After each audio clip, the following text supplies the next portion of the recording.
Dans ses yeux, je voyais l'étincelle de la gentillesse. Un petit peu plus fort.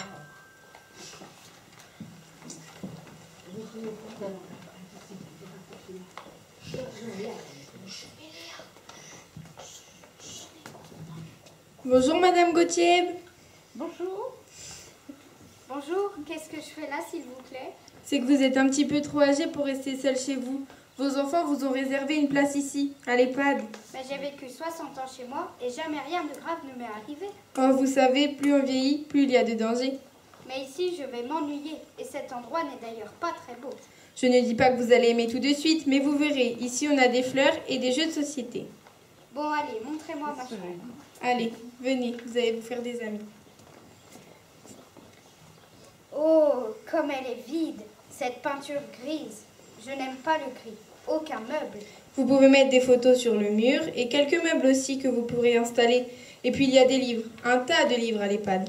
Alors, s'il y a des livres, je suis heureuse. J'ai toujours aimé lire. Bon, je dois avouer que vous êtes gentille. Et encore, vous n'avez pas goûté le self. On mange bien ici. Puis juste à côté de votre chambre, il y a Paulette. Je suis sûre que vous allez bien vous entendre. Merci.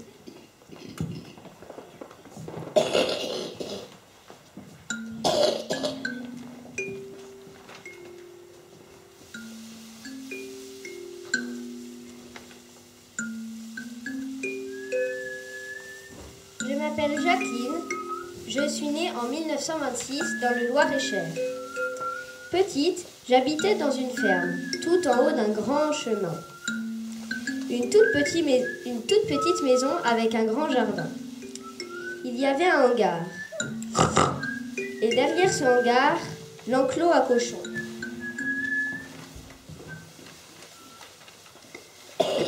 Mais avec leurs gros groins et leurs grognements, ils me faisaient peur. Et puis, ils mettaient de la boue partout.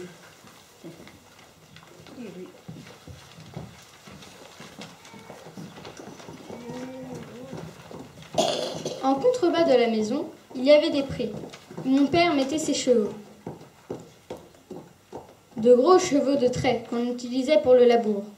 De temps en temps, je pouvais les monter avec lui. Je me mettais tout devant sur la selle et lui me tenait fort pour que je ne tombe pas.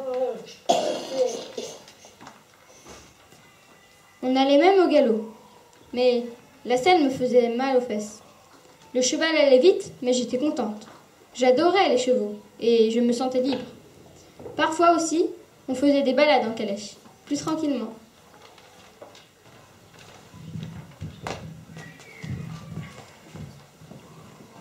Souvent, après la promenade, j'allais jouer à la balle avec mes deux chiens. Ils s'appelaient Médor et Miel Pops. J'avais aussi des chats, mais eux, la journée, ils allaient passer à jouer dans la paille. Puis quand je rentrais dans la maison, j'adorais faire la cuisine avec ma mère. Et quand mon père rentrait après sa journée au champ, on faisait des jeux de société tous les 5, car oui, j'avais 2 sœurs. La première, c'était Françoise, et la deuxième, Ginette.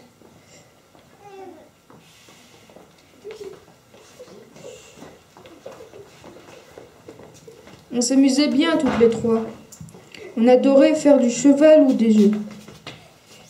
J'étais vraiment heureuse, mais vous savez ce qui me rendait encore plus heureuse? C'était quand je poussais la porte de chez ma mamie, qui habitait à la maison voisine. Mamie avait un drôle d'accent, je crois tchécoslovaque.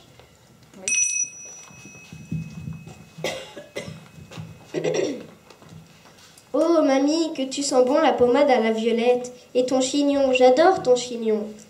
Dis, tu m'en feras un comme ça?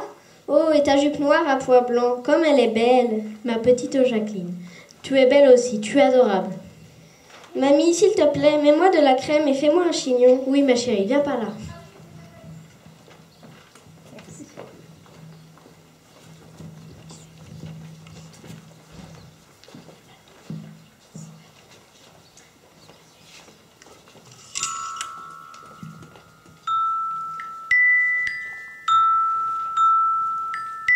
Mamie. Tu laisses pousser tes cheveux. Tu te fais des couettes. Tu sens la violette. J'aime te voler des raisins. Je t'embête. Mais qu'est-ce que c'est chouette?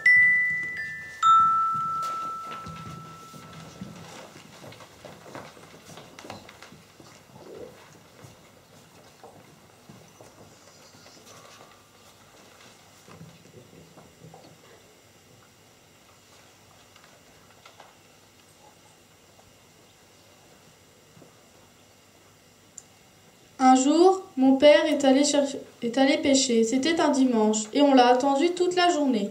Quand je l'ai vu revenir le soir avec un seau, je me suis précipitée vers lui pour voir ce qu'il avait attrapé.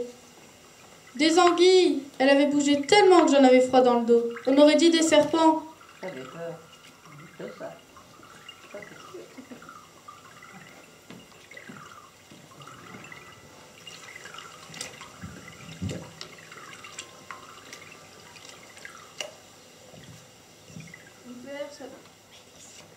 Mon père s'appelait Justin. Il était brun comme un marin. Il pêchait à la nuit tombée. De belles anguilles dorées.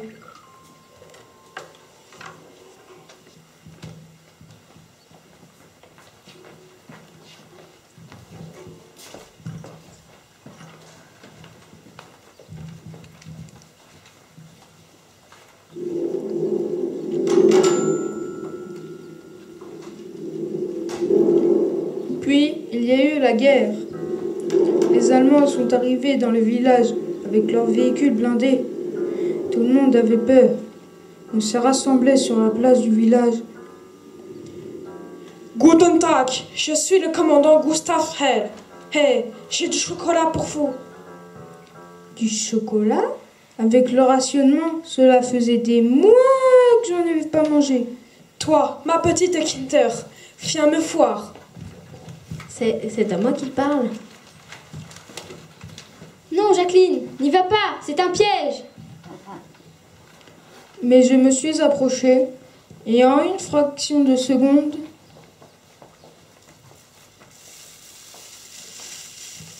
il sortit une tablette de chocolat de sa poche. Je me suis régalée devant le regard médusé de mes amis.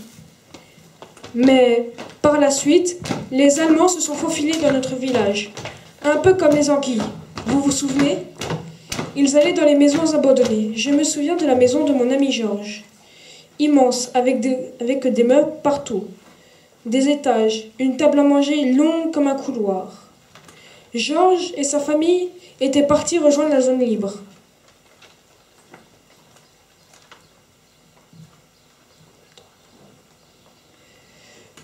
Alors les Allemands se sont installés chez lui. Et tous les soirs, on les entendait faire la fête et siffler toutes les bouteilles de champagne de sa cave.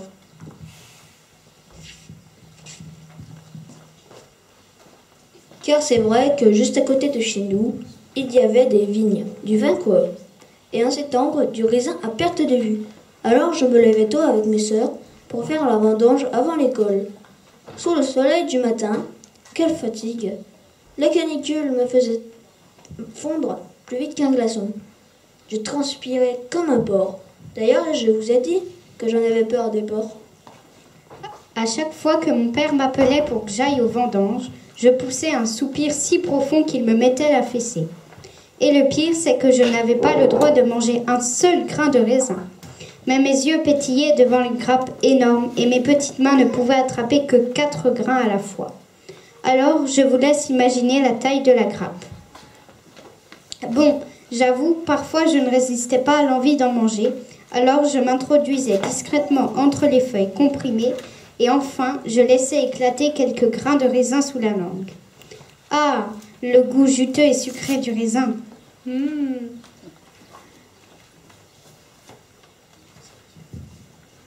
Après les vendanges du matin, je rentrais à la maison et sur le petit tapis de l'entrée, j'enfilais mes sabots. Je souhaitais une bonne journée à ma mère et je m'engageais sur la route qui menait à l'école. Je passais devant la maison de Jean et Sophie, des amis.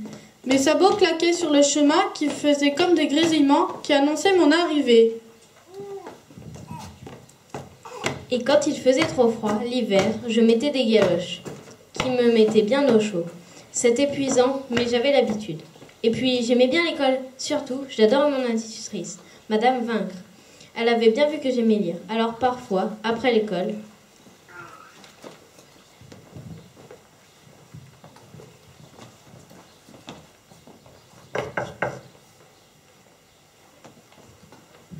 Oui, entrez. Bonjour madame. Ah, bonjour Jacqueline. Qu'est-ce que tu veux? Maîtresse, j'aimerais vous emprunter un livre, s'il vous plaît. Oui, bien sûr. Vas-y, tu peux monter dans la bibliothèque. Mais je n'ai pas fini de tout trier, donc tu peux faire attention. J'adore votre bibliothèque, avec ses vitraux. Allez, choisis ce que tu veux. Tu sais bien qu'ici, c'est gratuit. Vraiment, madame? Mais oui. Oh, j'aimerais bien lire une fable. Ou alors, ce beau livre-là, dans les rayons, de poésie, avec ses lettres en or et sa couverture en cuir. Je peux? Oui, tu peux le prendre. Vas-y, mais je veux bien que tu me le rendes dans 3 semaines. Oui, bien sûr, madame Vaincre. Merci. Encore merci. Bonne soirée. Et j'ai continué comme ça à dévorer des livres entre mes jours d'école. Et vous savez quoi? J'ai eu mon certificat d'études à 14 ans. J'étais tellement heureuse que je bondissais de joie. Mais là, en observant le bulletin d'un peu plus près, j'ai vu une mauvaise note. En natation, forcément. Alors, je me suis décidée à m'entraîner. Et tous les jours, j'allais nager dans la Loire, à quelques kilomètres de chez moi. Au début, je n'avais pas de maillot de bain. Alors, j'avais pris une chemise en coton. Je frissonnais dans l'eau froide, si froide qu'on aurait dit le métal d'une arme. J'ai mis du temps à réussir quelques brasses, mais je ne me décourageais pas. Et j'ai su nager à la perfection, même si la Loire n'était pas très profonde. Après le certificat d'études, j'ai voulu être sage-femme. C'était mon rêve. Il faut dire que j'ai toujours aimé les bébés. J'ai vu ma mère avec mes sœurs. Alors, à 16 ans, je suis allée à l'hôpital de la Pitié-Salpêtrière pour me former. Mais on m'a découragée. Si vous voulez devenir sage-femme, il faudra payer pour vos études. 700 francs. Malheureusement, je n'avais pas assez d'argent pour apprendre le travail de mes rêves. J'étais si déçue que j'avais l'impression que la terre s'écroulait autour de moi. Et une sensation de mélancolie s'est engouffrée dans ma gorge, comme une corde autour de mon cou. Alors, à défaut d'être sage-femme, j'ai eu des enfants. Beaucoup d'enfants. 9, mais n'allons pas trop vite. Il fallait d'abord que je rencontre mon mari.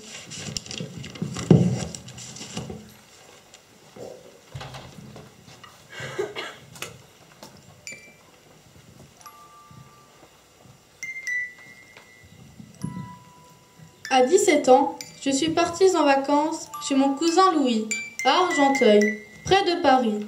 Il avait 19 ans, des cheveux blonds comme les blés et des yeux bleus. Comme moi, c'était notre côté slave. C'était la première fois que j'allais dans une si grande ville, et sa maison à lui, je la trouvais toute petite, avec ses volets en bois clair et sa porte marron. J'avais du mal à m'habituer au bruit permanent et au monde. Tout ce monde, ses boutiques.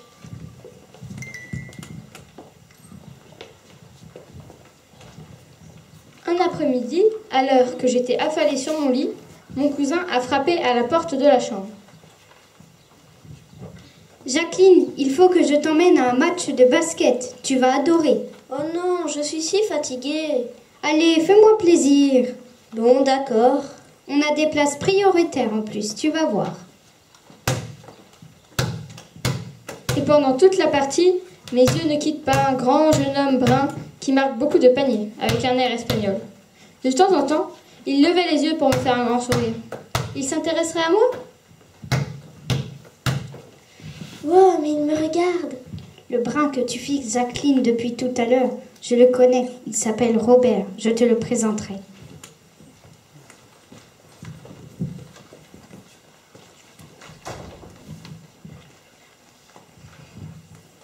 Jacqueline, tes yeux pétillent. Tes cheveux sont lisses comme un iris. Et les lèvres gercées au bruit du vent. Sur un terrain de basket. J'ai rencontré une rose Qui m'a ouvert mon cœur et ma vie.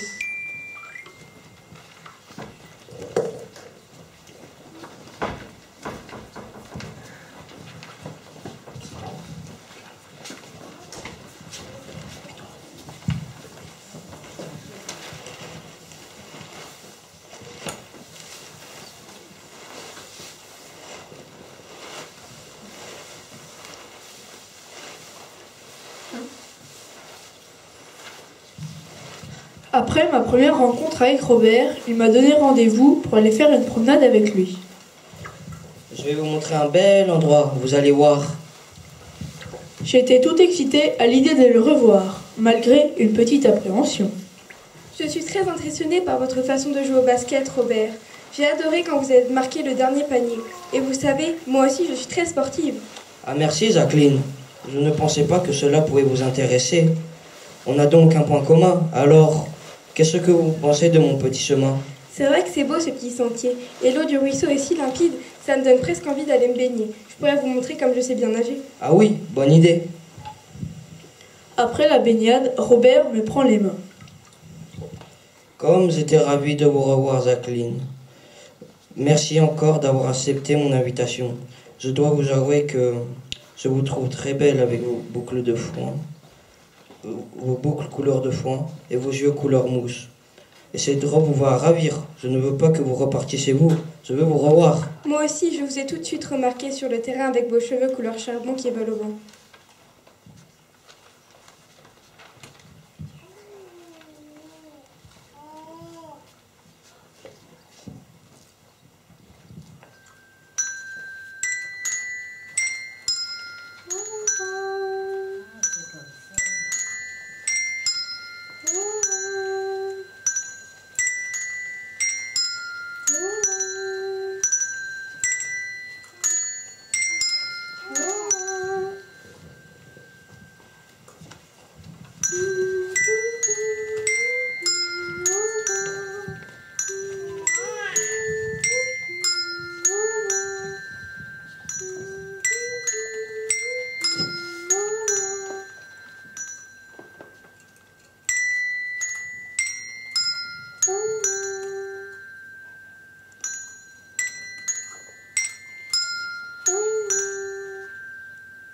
Est-ce que vous pouvez imaginer la suite?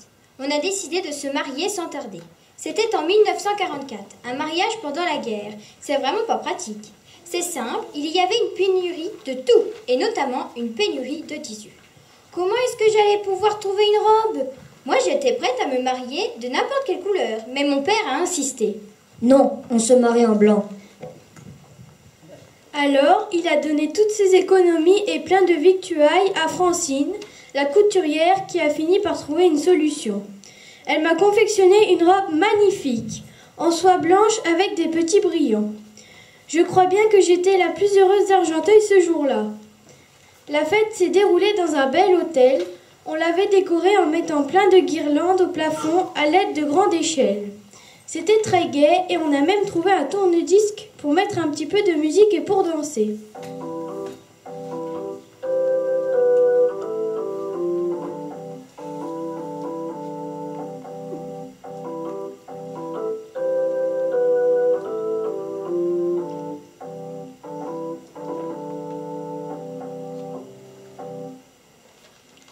Tous nos soucis semblaient envolés quand une troupe de soldats allemands est entrée dans la salle de réception.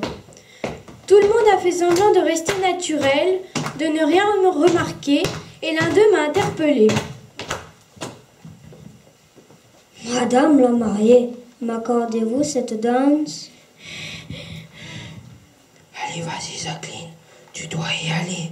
Me glissa Robert en chuchotant. Oui, monsieur, dansons.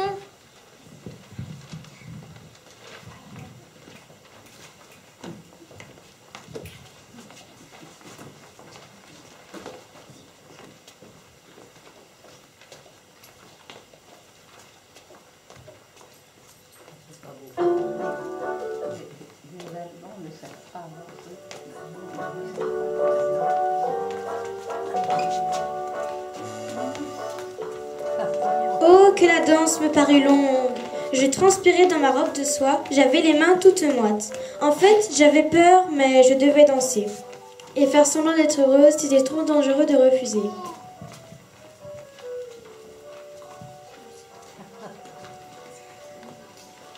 Mais l'officier ne savait pas du tout danser et il me marchait même parfois sur les pieds. Je me demande s'il n'avait pas abusé sur le champagne. Après cet épisode, tout est rentré dans l'ordre. Nous avons fait une sacrée belle noce avec mon Robert. J'ai eu mon premier bébé à 18 ans, juste après le mariage. Je me souviens que quand ma fille avait 6 mois, la guerre s'intensifiait et les bombardements étaient quotidiens.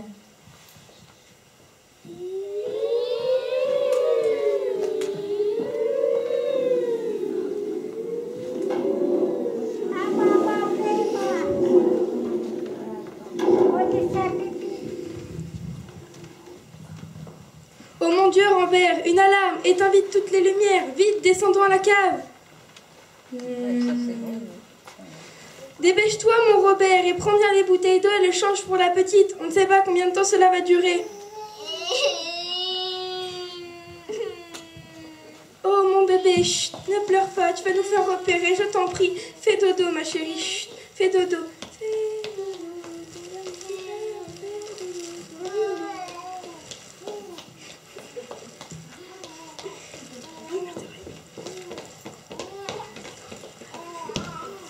Ah, il fait tout noir là-dedans. Attention à la marche. Robert, j'ai peur pour nous, j'ai peur pour Françoise. Restons soudés pour que notre bébé se sente en sécurité.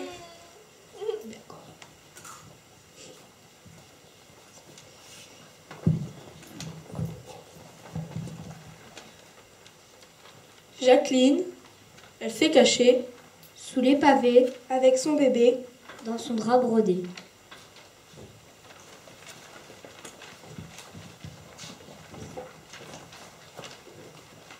Malgré tout, la vie a suivi son cours. Robert et moi avons eu 9 enfants. Parfois, j'en oublie même leur prénom. J'avais beaucoup à faire à la maison pour m'occuper de mes enfants. Je leur faisais des petits plats qu'ils adoraient. Ils jouaient dehors souvent. Et je leur tricotais des pulls, car ceux du magasin étaient vraiment trop chers. Un soir, mon mari est rentré avec un grand sourire.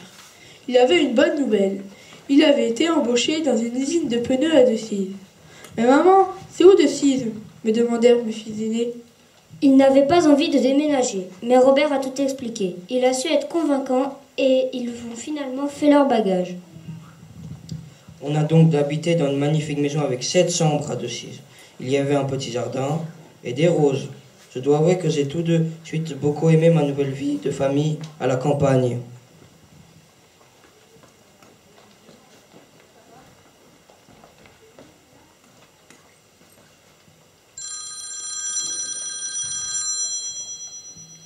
Un jour, le téléphone a sonné.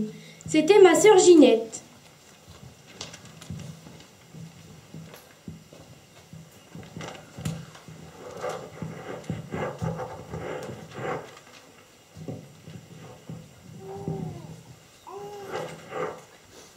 Allô Jacqueline, c'est Ginette, ça va?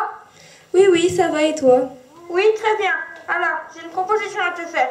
Veux-tu venir visiter l'Espagne avec moi? Moi, je peux pas. J'ai les enfants, j'ai la maison, j'ai le jardin. C'est trop compliqué, ça, pour moi. Je peux pas me libérer. Allez, Jacqueline, s'il te plaît. Les enfants sont très grands. C'est maintenant ou jamais que tu peux sortir un peu. Viens me rejoindre à Barcelone. C'est pas loin de la frontière, d'accord? Oui, t'as raison. J'ai peut-être quand même besoin d'un bon bol d'air frais. Et puis, je n'ai jamais vu la mer, moi, Ginette. Tu sais, c'est mon rêve de petite fille. Oui, je sais. Allez, fais tes bagages. Quelques semaines plus tard, L'Espagne, nous voilà! on habitait dans une jolie petite maison au-dessus du port de Valencia. La plage était tout proche et tous les matins de bonne heure, avant même de prendre le petit déjeuner, je fonçais dans la mer pour nager jusqu'à l'horizon.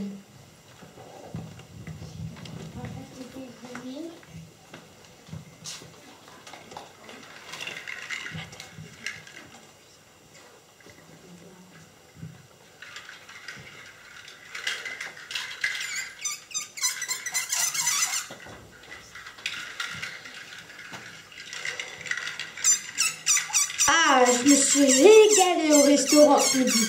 Les gambas et les fruits de mer. Un pur délice. C'est tellement agréable de passer du temps avec toi, Jacqueline, comme au bon vieux temps.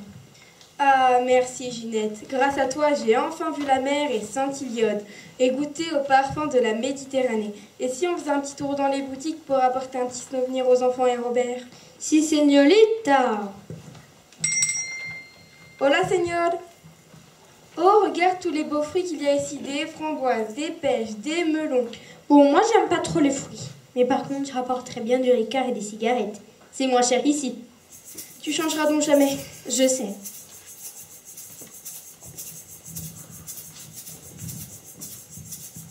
C'était l'ailleurs, un paysage splendide, un soleil rayonnant, une nouvelle langue, un pays à découvrir. C'était l'Espagne!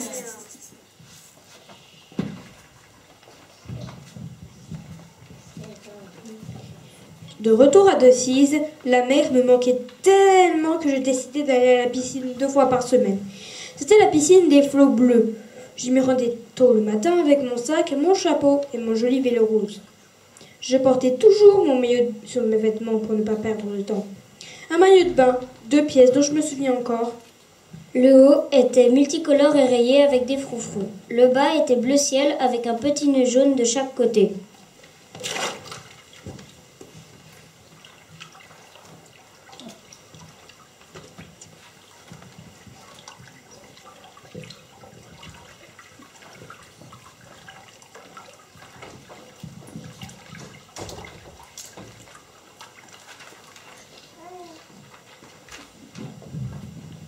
Malheureusement, un matin, alors que je rentrais de la piscine, l'hôpital m'appelle pour me dire que mon mari a eu un AVC.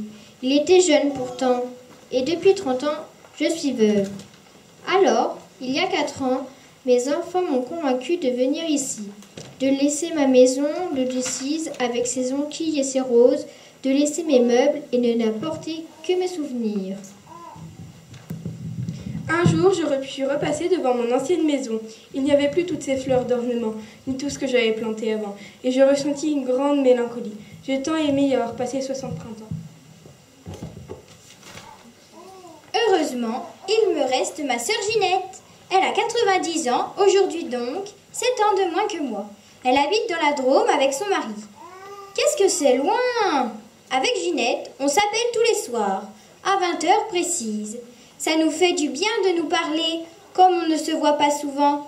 On se raconte ce qu'on a fait dans notre journée. Elle aime se balader, et moi je lis presque tous les jours. Alors je lui raconte mes romans. Elle n'a pas de petits-enfants.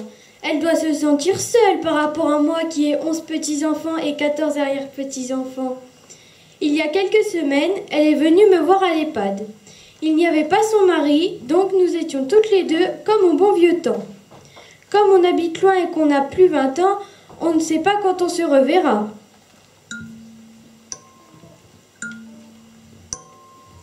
Le soir souvent, je regarde les photos que j'ai collées sur les murs de ma chambre. Je les ai collées avec du scotch et pas des punaises pour ne pas abîmer les murs ni mes souvenirs. Et je repense à tout ce que je vous ai raconté, une vie qui défile sous mes yeux. Ta vie pleine d'anecdotes, ton joli discours me donne envie de sourire. Tes enfants ont la chance de t'avoir. Tu es une merveilleuse mère que tout le monde rêve d'avoir. Je voudrais être une femme courageuse comme toi.